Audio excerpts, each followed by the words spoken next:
হৃদমায়ার প্রেমগাথা, লেখিকা রিক্তা ইসলাম মায়া। পর্ব ১৯। সকাল ৮টা। দিনটা মুক্তার বিয়ের পরের দিন। নতুন বউকে নিয়ে রান্নাঘরে পারভিন শেখ। আশেপাশে সার্ভেন্ট আছে আরো দুজন। একজন তরকারি করছে তো অন্যজন রুটি বানাচ্ছে। মুক্তা ঘুমটা মাথায় শাশুড়ির পাশে দাঁড়িয়ে বাড়ির মানুষের জন্য চা বানাচ্ছে। পারভিন শেখ রুটি তেলে ভেজে সেটা আবার সেঁকে দিচ্ছে আগুনে পড়ে। বিয়ে বাড়িতে মেহমান আছে, সবাইকে নাস্তা দেবে বলেই তুড়জোড় করে সবাই ব্যস্ত হাত চালাচ্ছে কাজে। তবে মুক্তাকে কেউ বলেনি রান্নাঘরে আসতে, বরং না আসতে নিষেধ করেছিল পারভিন শেখ। মুক্তার নিচ থেকে সেধে এসেছে শাশুড়িকে কাজে সাহায্য করতে। নতুন বউ হয়ে কিভাবে অসুস্থ শাশুড়িকে কাজ করতে দেখে বসে থাকবে সে? বড্ড বেমানান হয়ে যায় না? তাছাড়া বাড়ির মানুষজন, বিশেষ করে মুক্তার মা, পই পই করে ওকে বুঝিয়ে দিয়েছে শ্বশুর বাড়ির লোকজন ঘুম থেকে ওঠার আগেই যেন মুক্তা রান্নাঘরে উপস্থিত থাকে, অসুস্থ শাশুড়িকেও যেন হাতে হাতে কাজে সাহায্য করে। মুক্তা বরাবরই নরম ও বুঝদার মেয়ে, বড়রা যা বলবে তাই করে। এজন্য পারভিন শেখের বারবার নিষেধ করা সত্ত্বেও রান্নাঘর থেকে যায়নি মুক্তা। শাশুড়ি প্রথমে বলেছিল ওনার ছেলেকে সময় দিতে। ফাহাদ কাল বাদে পরশু সিঙ্গাপুর চলে যাবে বাবাকে নিয়ে, ফিরবে কখন তার ঠিক নেই, তাই ছেলের আশেপাশে থাকতে বলেছে। কিন্তু মুক্তার নরম গলায় পারভিন শেখ জানায় ফাহাদ এখন ঘুমাচ্ছে, ঘুম থেকে উঠতে আরো ঘন্টা দুয়েক সময় নেবে। ছেলের ঘুমের কথা শুনেই চুপ করে যান পারভিন শেখ। মুক্তাকে তীক্ষ্ণ চোখে পকর করতেই থতমত হয়ে চুপচাপ ফের হাতের কুন্দিতে পরোটা বাজের মৃদস্বরে আদেশ করেন তিনি, তাহলে তুমি গিয়ে ঘুমাও, আমি সার্ভেন্ট দিয়ে খাবার রুমে পাঠিয়ে দেব, যাও। শাশুড়ির কথায় বেশ লজ্জায় আড়ষ্ট হয়ে মাথা ঘুমটা টেনে জড়তা চোখে এদিক সেদিক তাকালো মুক্তা। তখনই চোখাচোখি হলো তরকারি করতে থাকা কাজের মহিলা ফুলমতির সঙ্গে। অর্ধবয়স্ক ফুলমতি ওকে দেখে মিটিমিটি হাসছিল। সেজন্য ইতস্ততায় জড়িয়ে মুক্তা শাশুড়ির দিকে ঘুরে মিনমিন গলায় বলল, আমি আপনার পাশে থাকি আম্মু, আমার সকালে ঘুমানোর অভ্যাস নেই। আর কিছুই বলল না পারভিন শেখ, চুপচাপ নিজের কাজে হাত চালালো। শাশুড়ির নীরব সম্মতি দেখে মুক্তা চায়ের কেটলিতে হাত বাড়ালো। উত্তরে উঠবে বয়স্ক হেনা খানও বসে আছে। তিনি মূলত ডাইনিং এর খাবার রাখছে একের পর এক। পাশে সার্ভেন্ট রূপী অল্প বয়সী মালা ট্রে হাতে দাঁড়িয়ে ওনাকে সাহায্য করতে। তখনই দেখলো হৃদকে ফর্মাল ড্রেস আপে সিঁড়ি বেয়ে নামতে। হেনা খানের চোখ সেদিকে পড়তেই হৃদকে ডাকলো নাস্তা করতে। হৃদ হাত ঘড়িতে সময়টা এক পলক দেখে ড্রয়িং রুমের মেন দরজা দিয়ে যেতে যেতে বলল, এখন না দাদি, একটু পর। আয়ন আসছে জরুরি কাজে, সেটা শেষ করেই করব। হেনা থেমে যায়, শুধু বলল, তাহলে কফি করে দিব তোকে, খাবি? পাঠাবো? হৃদ চলে যেতে যেতে বলল, পাঠাও। সকাল সকাল খানবাড়ির বাগানে বিচরণ মায়ার। নতুন বাড়ি, নতুন পরিবেশ দেখে রাতেও তেমন ঘুম হয়নি। এজন্য সকাল সকাল ঘুম থেকে উঠেই খানবাড়ির বাগানে হাঁটাহাঁটি করতে চলে এসেছে। খানবাড়ির বাগানটা বেশ মনে ধরেছে মায়ার, বেশ সুন্দর আর পরিপাটি। বাগানের মাঝে একটা ছোটখাটো বাংলোও দেখে মায়া। খোলা বাংলোতে আবার আধুনিকতার ছোঁয়াও ফেলে বসার মতো সুন্দর পরিবেশ করে রেখেছে খানবাড়ির মানুষ। মায়া আর সেদিকটাই যায়নি, বরং উল্টো পথে হাঁটল। বাগানের মালিদের বাগান চর্চার কাজ করতে দেখে সেদিকটাই এগোতে চাইল মায়া। অল্প এগোতেই দেখলো আরাফ খানকে। তিনি সাদা ফতুয়া গায়ে জড়িয়ে হাতে লাঠিবোর্ড দিয়ে দাঁড়িয়ে বাড়ির মালিদের এটা সেটা আদেশ করছে বাগানের পরিচর্যায়। ওনাকে দেখেই মনে হচ্ছে বেশ বিরক্ত মালিদের উপর তিনি।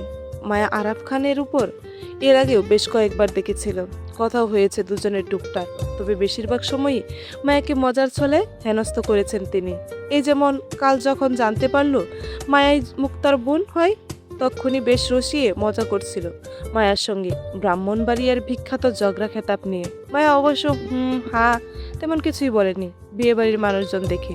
কিন্তু আজ মায়া নিজ থেকে আরাফ খানের সঙ্গে কথা বলতে চাইলো। আরাফ খানকে অনুসরণ করে সেদিকে পা বাড়াতেই ধপাস করে মুখ থুবড়ে পড়লো পায়ের নিচে ইট বেজে। বাগানে ইটের সরু রাস্তার পড়ে যাওয়ায় দু হাতের কুনোয় আর দু পায়ে হাঁটু ঝিমঝিম করে উঠলো তক্ষুনি ব্যথা দিয়ে। কেউ দেখার আগে তাড়াহুড়ো করে উঠে বসলো মায়া। লং হাতার চুড়িদার জামার উপর এক হাত অন্য হাতের কোনোই চাপলো ব্যথায়। মুখ কুচকে ইস ইস করে বুলি আওড়ে হাতের তালুতে কোনোই ঘষতেই তক্ষুনি মুখের সামনে বাড়লো কারো পুরো বেষ্টিত শক্তপোক্ত হাত। মায়া চমকে মাথা তুলে তাকাতেই চোখে পড়লো কুচকানো দু চোখে শীতল দৃষ্টি। অসময়ে হুটহাট অপরিচিত মানুষের সামনে মুখ থবড়ে পড়ে যাওয়ায় মায়ের ইজ্জত লাগলো বেশ, কিন্তু তারপরও তবদা খেয়ে যাওয়ার মতন থমথমে মুখে চেয়ে রইল শ্যামবর্ণের পুরুষটির দিকে। অপরিচিত লোকটিকে মায়ের বেশ পরিচিত মনে হলো, কিন্তু কোথায় দেখেছে লোকটাকে সেটা মনে করতে তাকিয়ে রইল লোকটার দিকে সে। তখনই গম্ভীর মুখ খুলল শ্যামবর্ণের লোকটা, নিজের হাত হালকা নাড়িয়ে মায়াকে বলল, কি হলো মিস, উঠে আসুন। এইভাবে বসে থাকলে অবশ্য আশেপাশে সবাই জেনে যাবে আপনি নিজের পায়ের সঙ্গে বেজে পড়ে গেছেন। তবে সেটা শুনতে ভালো দেখাবে না, বিষয়টা লজ্জাজনক হতে পারে আপনার জন্য। তাই কেউ দেখার আগেই আপনার আমার হাত ধরে উঠে দাঁড়ানো উচিত। আমতা আমতা করে অপরিচিত লোকটার হাত চেপে উঠে দাঁড়ালো সে। লজ্জায় জড়িয়ে আমতা আমতা করে ধন্যবাদ জানালো ছোট করে। লোকটা মায়ার দিকে তীক্ষ্ণ চোখে চেয়ে হাতের ঘড়িটার সময়টা দেখে নিল। তারপর পকেটে দুটো হাত গুজে দিদিতে বলল, আমি যদি ভুল না হই তাহলে আপনি ফাহাদের শালী হবেন, রাইট? মায়া মাথা নাড়িয়ে সম্মতি জানালো, তবে পর মুহূর্তে প্রশ্ন করে বলল, আপনি কিভাবে বুঝলেন? আন্দাজে ডিল মেরেছি, তবে সঠিক হয়ে গেল। সম্পর্কে আপনি আমার বেআইন হন, সেই সুবাদে আপনাকে একটা ভালো পরামর্শ দিই প্রীতি। এইভাবে হুটহাট পাবলিক প্লেসে পড়ে যাবেন না, কেমন? হাঁটতে না জানলে রোজ সকালে নিয়ম করে হাঁটাহাঁটি করবেন, দেখবেন একদিন ঠিকঠাক হাঁটতে শিখে গেছেন। তারপরও এভাবে হুটহাট পাবলিক প্লেসে সুন্দরী মেয়েদের পড়ে যাওয়ার নিষেধ, মনে থাকবে? মায়ের কি হলো কি জানি, লোকটার কথায় সুন্দর করে ঘাড় কাত করে সম্মতি জানালো। সুন্দর মুখের লোকটার এদিক সেদিক তাকালো, তারপর আবার মায়ের দিকে তাকিয়ে তাড়াহুড়োই ফের সময় দেখে বলল, সম্পর্কে যেহেতু বেআইন হয়েছেন তাই আমাদের আবারও দেখা হবে। আবার বলতে বারবার দেখা হওয়ার চান্স আছে। এখন আসি, তবে আমার কথাগুলো মনে রাখবেন, কেমন? মায়া সুন্দর করে সম্মতি স্বরূপ ঘাড় কাত করতেই লোকটা তাড়াহুড়োই মায়াকে পাশ কাটিয়ে সামনের দিকে পা বাড়ালো। কি মনে করে লোকটা ফের পিছনে করে তাকাতেই মায়ের সাথে চোখাচোখি হয়ে গেল। মায়া লজ্জায় মিয়ে যেতেই লোকটা তাড়াহুড়োই মায়াকে মনে করিয়ে দিয়ে বলল, আর হ্যাঁ, ওই যে বললাম সুন্দর মেয়েদের হুটহাট রাস্তায় পড়ে যেতে নেই, সেটাও কিন্তু মনে রাখবেন, বুঝেছেন? মায়া এবারও লজ্জিত মুখে সম্মতি স্বরূপ ঘাড় কাত করলো, মৃদুস্বরে আওলাতো, জি আচ্ছা। তাড়াহুড়োয় আয়ান কয়েক কদম এগোতেই হঠাৎ সম্মুখে পড়ল জয়ী। অল্পের জন্য দুজনের শরীর স্পর্শ লাগেনি। এর আগে সতর্ক সহিত ছিটকে সরল জয়ী। পথে বিঘ্ন ঘটায় বিরক্তির সহিত তাকালো আয়ান। চোখে বাজলো জয়ের সদ্য ঘুম থেকে ওঠা স্নিগ্ধ মুখটা। কপাল কুঁচকে জয়ীকে এক পলক দেখেই তৎক্ষণাৎ পিছনে তাকালো আয়ন মায়ার উদ্দেশ্যে। ততক্ষণে মায়াকে দেখা গেল আরাফের দিকে হেঁটে যেতে। জুই অনুতপ্ত গলায় শুধালো, সরি ভাইয়া, আমি আসলে আপনাকে। জুইয়ের কথার মাঝে আয়ন ঘুরে তাকালো ওর দিকে। জুইকে নিজের কথা শেষ করতে না দিয়ে তীক্ষ্ণ গলায় প্রশ্ন করলো আয়ন, দুজন কি টুইন্স? আয়নের প্রশ্নে বুঝতে না পেরে অবুঝ গলায় শুধালো জুই, জি। আয়ন কি মনে করে আবারও পিছনে ঘুরে তাকালো মায়ার দিকে। মায়াকে দেখা গেল আরাফ খানের পাশাপাশি দাঁড়িয়ে কথা বলতে। খুব স্বাভাবিকের ন্যায় আয়ন সেই দৃষ্টি ঘুরিয়ে তাকালো জুইয়ের কৌতূহল ভরা মুখটার দিকে। আয়ন আবারও শিওর হওয়ার জন্য বলল, আমি যদি ভুল না হই তাহলে আপনি ফাহাদের দ্বিতীয় শালী আর মায়ার বোন, রাইট? কৌতূহলী জুই হতবাক স্বরূপ মাথা নাড়িয়ে সম্মতি দিল। অপরিচিত একটা ছেলেকে নিজের পরিচয় সম্পর্কে জানতে পেরে বিস্মিত হলো। অবাক স্বরে প্রশ্ন করলো জুই, আপনি মায়াকেও চেনেন? কিভাবে? দারুণ হাসল আয়ন। হৃদকে দেখলো খানবাড়ির ভেতর থেকে বের হতে। সেদিকে পা বাড়াতে চেয়ে খুব স্বাভাবিক গলায় আদেশ জারি করলো জুইয়ের উদ্দেশ্যে। বলল, জানতো বেআইন, আমার জন্য এক গ্লাস পানি আর একটা হট কফি নিয়ে আসেন। আজ সকাল সকাল কাজের তাড়াহুড়োয় বের হয়ে পড়েছিলাম, তাই কিছুই খাওয়া হয়নি আমার।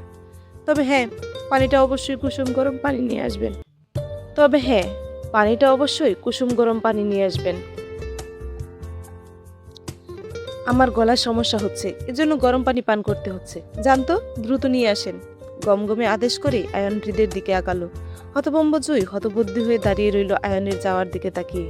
চেনা নেই জানা নেই একদম অপরিচিত একটা লোক এসে এমনভাবে জুইকে কাজের আদেশ করলো যেন শতযুগ ধরে চেনা মানুষটি জুইয়ের। অথচ জুই যে এ বাড়িতে নতুন মেহমান সেদিকেও খেয়াল করলো না লোকটা। এখন জুই গিয়ে কাকে বলবে গরম পানি আর হট কফি দিতে? যদি কেউ জিজ্ঞেস করে কার জন্য এসব, তাহলে কি নাম বলবে জুই? লোকটার নামটাও তো জানে না জুই। খানবাড়ির মানুষ লোকটার কি সম্পর্ক সেটাও বুঝতে পারছে না। তবে লোকটা যে ফাহাদের বাই টাইপ কিছু একটা, সেটা বেশ বুঝতে পারছে। কিছুক্ষণ আগে জুইকে বেআইন সাহেবা বলে সম্বোধন করার কথাই। জুইকে তপ দেখিয়ে দাঁড়িয়ে থাকতে দিয়ে আয়ন ফের চলে যেতে যেতে তাড়া দিয়ে বলল, কি হলো জুই, দাঁড়িয়ে আছেন কেন? আমাকে নিয়ে পরে পাববেন, এখন দ্রুত যান। আমার মাথা পেন দিচ্ছে আপনার কফির জন্য। হতবাক জুইয়ের বিস্ময়িত আকাশ ছিল আয়নের কথাই। লোকটা জুইয়ের নামও জানে? সর্বনাশ! হতবব্বী জুই তৎক্ষণাৎ ছুটল বাড়ির ভিতর দিকে। ফিরে এলো ট্রেতে করে কুসুম গরম পানি আর হট কফি নিয়ে। ততক্ষণে আয়ন হৃদের সাথে কথায় ব্যস্ত। জুই ইতস্ততা বোধ করে সেদিকে আর এগোলো না, বরং হৃদের ছেলেদের একজনকে ডেকে ট্রে তুলে দিল তাদের হাতে আয়নকে দিতে। ছেলেটির কফির ট্রে হাতে নিতেই তৎক্ষণাৎ বাড়ির দিকে দৌড়ালো জুই। আপাতত সেজুতির রুমটা জুইয়ের স্বস্তির মনে হলো। মোটর পাইপ হাতে চেপে দাঁড়িয়ে মায়া। উদ্দেশ্য বাগানের চারপাশে পানি দিবে, কিন্তু হঠাৎ করে মোটর পড়ে যাওয়ায় হতাশ মায়া। সেজন্য লাল ছোট বালতি হাতে বাগানের একপাশে মোটর কল থেকে পানি সংগ্রহ করতে সেদিকে গেল। দুজন মালির দেখা দেখি সেও টিউবওয়েল চেপে পানি ভরল পানিতে, বালতি ভরল পানিতে। দুহাতে বালতি আগলিয়ে টেনে কিছু পথ যেতেই কোথা থেকে দৌড়ে এগিয়ে আসলো সেই তপু নামক ধামরা ছেলেটি। ভাবি ভাবি বলে মায়াকে সম্মান দেখিয়ে জোরপূর্বক বিরত সহিত মায়ের হাত থেকে বালতিটা নিজের হাতে নিল। থমথম মুখে মায়া চুপ করে গেল। তপুর মুখে ভাবি ডাকটা শুনে সতর্ক চোখে আশেপাশে তাকালো, কেউ শুনে নিয়েছে কিনা দেখতে। মায়া ভয় পাচ্ছে, যদি কেউ শুনে নেয় মায়াকে এত বড় দামড়া ছেলে ভাবি ভাবি বলে ডেকে মুখের ফেনা তুলে ফেলছে, তাহলে নিশ্চয়ই বিষয়টা দৃষ্টিকটু দেখাবে নতুন আত্মীয়দের মাঝে, মুক্তার কানে যেতে পারে।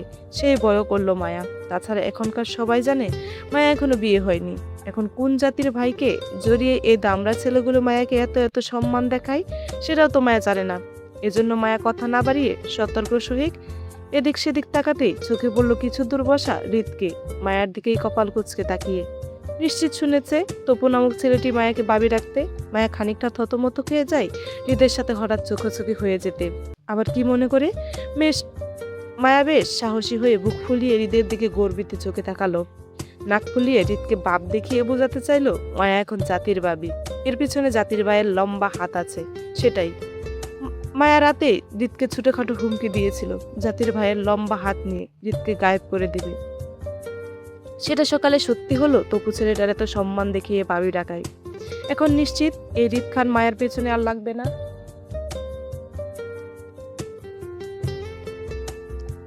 ভয় পাবে ওকে, নয়তো এই লোকটা যে সবসময় মুখ বাঁকিয়ে থাকে মায়াকে অপমান করার জন্য, সেটা আজ বুঝতে মায়ের কত সম্মান আছে সকলের সামনে। আর যাই হোক, জাতির ভাই অন্তত একটা উপকার করেছে মায়ের জীবনে এসে। এই যে মায়া এখন হৃদ খানকে নিবয়ে নাক দেখিয়ে চলবে, সেটা তো একমাত্র এই জাতির ভাইয়ের জন্যই হলো, তাই না? এজন্য তো অন্তত মায়ের উচিত এই জাতির ভাইকে একটা ধন্যবাদ দেওয়া। ক্ষমতাশীল মায়া নিজের ভাবনা ছেড়ে হৃদকে নিজের ক্ষমতা দেখিয়ে মুখ বাঁকিয়ে চলে গেল টুপুকে অনুসরণ করে।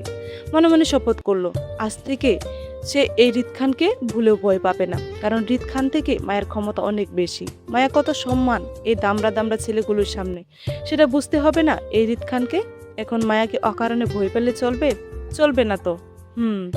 মায়া কি মনে করে চলে যেতে যেতে আবারও ঘাড় ঘুরিয়ে তাকালো হৃদের দিকে। তৎক্ষণাৎ চোখ মিলল দুজনের। হৃদ তখনও আগের ন্যায় কপাল কুঁচকে তাকিয়ে মায়ার দিকে। হৃদের সাথে ফের চোখ মিললে মায়া আবারও মুখ বাঁকালো হৃদকে। তক্ষুনি শোনা গেল কারো ঝনঝনে মুক্ত হাসির শব্দ। মায়া চমকে উঠে পাশে তাকাতেই দেখলো সকালে সে শ্যামবর্ণের ছেলেটি হৃদের পাশে বসে আছে, মায়ার দিকে তাকিয়ে হাসছে। লজ্জায় মায়া তৎক্ষণাৎ ছুটে পালালো আরাফ খানের কাছে। তক্ষুনি আয়ন বলল, বাহ, বেআইন সাহেবে তো ভালোই মুখ বেঙ্গাতে পারে। তা তোর প্রতি এত মেহমানদারির কারণ কি? আপাতত আমি তার শত্রুপক্ষে আছি, তাই। আচ্ছা, এই ব্যাপার, পরিচয়টা দিয়ে দে তাহলেই তো হয়। হৃদের মুখটা তক্ষুনি গম্ভীর হয়ে উঠল। অল্প কথায় বলল, নো নিড। কথাটা শেষ করে ফের হৃদ চোখ তুলে তাকালো মায়ার দিকে। দূর থেকে দেখা গেল মায়াকে বালতি থেকে মগ করে বাগানের চারপাশে পানি দিতে আরাফ খানের সঙ্গে। ইতিমধ্যে সে আরাফ খানের সঙ্গে বেশ সখ্যতা গড়ে উঠেছে। মায়া বেশ চোখে তাকালো হৃদের। মেয়েটা সবার সাথে সহজেই মিশতে পারে, অথচ হৃদের বেলা এলেই যত মিথ্যা তাকে হৃদকে বলে বেড়ায়। তাহলে যেখানে হৃদ কেন যেচে নিজের পরিচয় দিতে যাবে? হৃদ কি দিয়েছিল এই মেয়ে নিজের পরিচয়, নাকি বিয়ের রাতে পালিয়ে যাওয়ার সময় বলে পালিয়েছিল?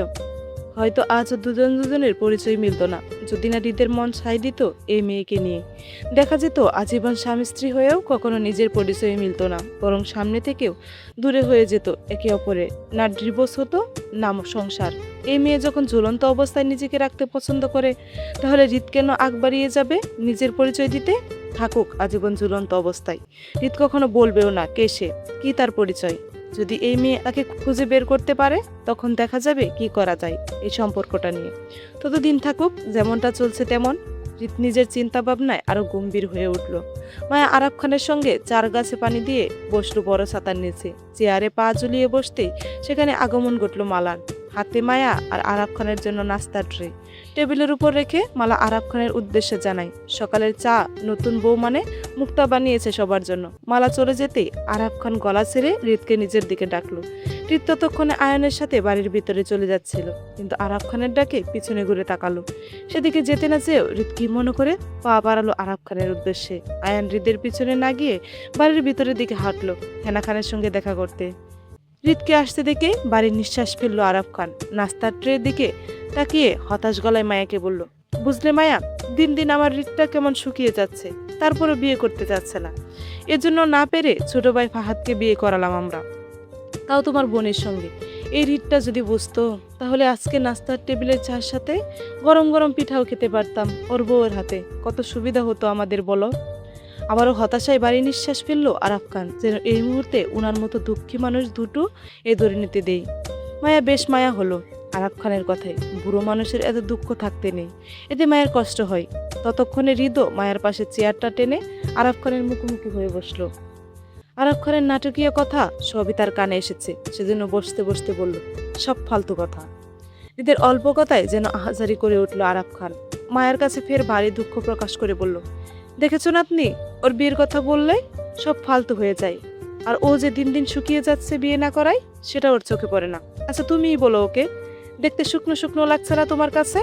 আরাফ খানের কথায় তক্ষুনি মায়া কৌতূহল ভরা দৃষ্টিতে তাকালো হৃদের দিকে। হৃদ কিছু বলবে তার আগে এক অপ্রত্যাশিত কাজ করে বসলো মায়া। হাত বাড়িয়ে হৃদের থুতনি ধরে নিজের দিকে ঘুরালো। এদিক সেদিক ঘুরিয়ে হৃদের মুখে জোহরি চোখে প্রখর করে মায়া আরাফ খানকে বলল, হ্যাঁ একটু একটু শুকনো লাগছে দেখতে নানা ভাই। হৃদের থুতনি ছেড়ে থতমত খেয়ে বসলো মায়া। হৃদের থুতনি ছেড়ে দিতে থতমত খেয়ে বসলো হৃদ। মায়া হঠাৎ এমনটা করবে তার ধারণাতেও ছিল না, তবে আরাফ খান দারুণ মজা পেল। তিনি একগাল হেসে উঠতে হৃদ চাপা সরে মায়াকে দমকে শুধালো, স্টুপিড, এটা রোদে শুকিয়েছে। মায়া কিছু বলবে তার আগে আরাফ খান মায়ার মাথায় আদরে হাত বুলিয়ে উৎসাহে বলল, আরে বাহ, তোমার সাথে দারুণ জমবে আমার। তবে তুমি একটু অপেক্ষা করো, আমি ভেতর থেকে আমার মেডিসিনগুলো খেয়ে আসছি, নয়তো গিন্নি আমার এক্ষুনি হাঙ্গামা শুরু করে দিবে। মায়া গার কাত করে আরাফ খানকে সম্মতি দিতেই তিনি হাতের লাঠি বর করে বাড়ির ভিতরের দিকে চলে গেল। ওনাকে যেতে দেখে ভেতরে চেপে রাখা কথাগুলো হৃদের উদ্দেশ্যে বলল মায়া, আপনি আমাকে একদম ধমক দিবেন না। আমি কিভাবে বলবো কোনটা রোদে শুকিয়েছে আর কোনটা আপনার বিয়ে না করায় শুকিয়েছে? আমি কি আগে বিয়ে করেছি নাকি যে জানবো? আমার তো পূর্বের কোনো অভিজ্ঞতা নেই, বুঝলেন? মায়া তেরা কথায় রাগে দাঁত পিষল হৃদ, বলল, আর আমার তো শত অভিজ্ঞতা সম্পূর্ণ ব্যক্তি, এর আগে 4-5টা বিয়ে করে অভিজ্ঞ হয়ে বসেছি। হৃদের কথায় মায়া সহমত প্রকাশ করে খোঁচা মেরে বলল, 4-5টা বিয়ে তো করবেনি, এটাই তো স্বাভাবিক তাই না? আপনার যে রাগ, বউ টিকবে এই জীবনে আপনার? সবগুলো বউ তো এমনিই চলে যাবে আপনাকে ছেড়ে। আমি আগেই ভেবেছিলাম আপনি এমন কিছুই করবেন। এখনো সময় আছে, ভালো হয়ে যান। তা না হলে শুধু 4-5টা বিয়ে কেন, এরপরে 10-12টা বিয়ে করতে হবে। যদি না শুধরান তারপরও একটা বউ থাকবে না দেখবেন। মায়ের কথায় হৃদ চুপ হয়ে গেল। এই মেয়ে তার কথা কোথা থেকে কোথায় নিয়ে গেল। এখন হৃদ কিছু বলবে তার উল্টো তাকে পাগল বানাবে এই মেয়ে। তাই হৃদ মায়ের কথায় মায়াকে ফাঁসিয়ে দিয়ে বলল, যাক, অবশেষে কেউ আমার দুঃখ বুঝলো। বুঝলেন বেআইন সাহেব, আমি সত্যিই অনেক দুঃখে আছি। আমার বউ থাকছে না আমার কাছে, বিয়ে করেও রাতে বউ ছাড়া ঘুমাতে হচ্ছে। এদিকে ছোট ভাই বিয়ে করে নিল, অথচ আমার বউ আমাকে এখনো স্বীকারই করতে চাচ্ছে না, উল্টো আমাকে শত্রু পাবে। এদিকে শীতও চলে এসেছে, রাতে যে বউকে জড়াজড়ি করে ঘুমাবো তারও কোনো উপায় নেই। আমি ভীষণ দুঃখে আছি, বুঝলেন বেআইন। আপনি আমার জন্য একটা সঠিক বউ খুঁজেন তো, যে বউ মেন্টালি আতপাগল হবে, গিলুও কম থাকবে, বোকা চেহারা আর সরল হাসি থাকবে তার। আমি তো লম্বা মানুষ, তাই বউটা খুঁজবেন ঠিক আপনার মতোই নাটু মেয়ে। আসলে ছোট বউকে কোলে নিতে কিস করার ফিলিংস আলাদা। আহ, আর এই জন্য আমার ছোট বউই লাগবে কনফার্ম। তারপরও এই যে আমার গায়ের রংটা হলো ফর্সা, এজন্য বউয়ের গায়ের রং মিলিয়ে হতে হবে হলুদ, একদম আপনার মতো। তারপরে এই যে আপনি আমার দিকে তাকান। মায়ের থুতনি ধরে নিজের দিকে ঘুরিয়ে মায়ের নাক মুখ দেখিয়ে আবার বলল হৃদ, এই যে আপনার মতো নাক, চোখ, মুখ, গাল, চোখের ভিতরে কালো তিল, এরকম সবকিছুই এইরকম হলেই হবে। তারপর এই যে ধরেন আমি যা বুঝতে চাইবো বউকে ঠিক তার উল্টো বুঝবে, একদম আপনার মতন করে। আমার এইরকম গুণের বউই পছন্দ। যদি আপনার অনুসন্ধানে এমন মেয়ে থাকে তাহলে অবশ্যই আমাকে জানাবেন, কেমন? আমি অপেক্ষায় রইলাম। আসলে শীত চলে এসেছে তো, তাই বউটা খুব জরুরি। শীতের রাতে ঘুমের একটা ব্যাপার স্যাপার আছে না। আচ্ছা আমি এখন আসি তাহলে বেআইন। আপনি একটু খোঁজাখুঁজি করে দেখেন কোথাও আছে কিনা এমন মেয়ে। প্রতিদিন না হয় আমি আরেকটু অপেক্ষা করলাম। কথাগুলো বলেই হৃদ জায়গা ছাড়লো। মায়া হৃদের চলে যাওয়ার দিকে কনফিউজ হয়ে তাকিয়ে রইল। আসলে হৃদের জন্য বউ খোঁজা নিয়ে একটু কনফিউজ সে। হৃদ খান কি মায়াকে বউ খুঁজতে বলে গেল, নাকি মায়ার পিছনে সরাসরি লাইন মারলো? কোনোভাবে কি হৃদ খান মায়াকে নিজের পাত্রী হিসেবে আঙ্গুল তুলে দেখিয়ে দিল? কনফিউজে মায়ার ঠোঁট উল্টালো। চলবে।